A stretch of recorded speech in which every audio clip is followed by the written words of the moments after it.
حضرت موسیٰ اور خضر علیہ السلام کے واقعے کو بیان کیا. تو حضرت موسیٰ اور خضر علیہ السلام کا واقعہ جسے خضر بول دیتے ہیں ہم، خضر علیہ السلام کا واقعہ بڑا مشہور ہے. اس واقعے کی تشریح میں آپ بیان کرتے ہیں کہ خضر علیہ السلام سے ملاقات ہوئی تو وہ کیا کہتے ہیں.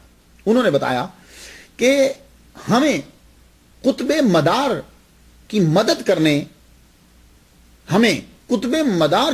کرنے کے لیے اللہ تعالیٰ جو ہے وہ حکم دیتا ہے، اور وہ قطب مدار دنیا کی بقا کا سبب ہوتا ہے، اور وہ اس وقت یمن میں ہے.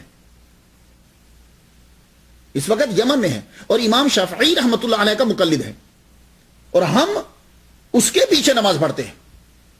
کچھ بات سمجھی آپ نے؟ یہ قاضی ثناء اللہ پانی پتی گفتگو کر رہے ہیں. میں ایک چیچنیا کا لڑکا تھا، میں باتیں سیکھتا رہتا ہوں، ہم لوگ مکمل نہیں ہوتے.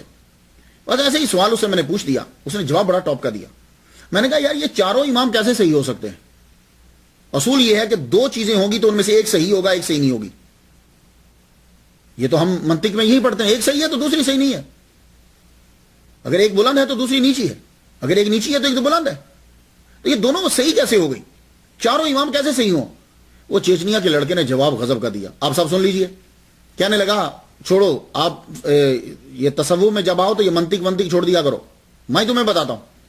کہنے لگا کہ چاروں امام سچے اس لیے ہیں کہ چاروں اماموں کی تقلید کرنے والوں میں غوث، قطب، ابدال، اولیاء کرام، ائمہ کرام، یہ چاروں کے اندر جو ہے وہ شامل ہے.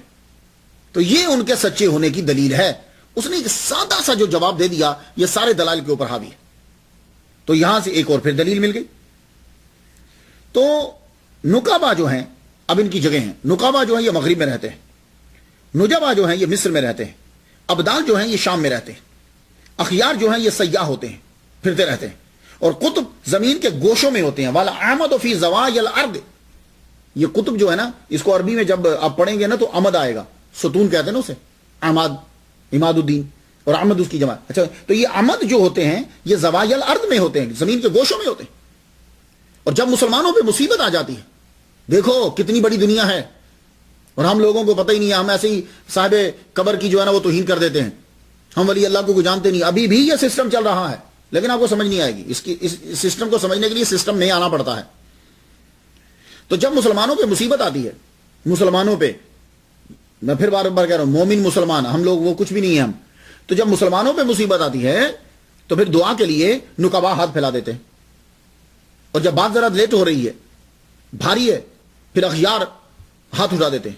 پھر قطب اگر پھر بھی قبول نہیں ہوتی تو پھر غوث کو بلایا جاتا ہے کہ آؤ آگے دعا کرو.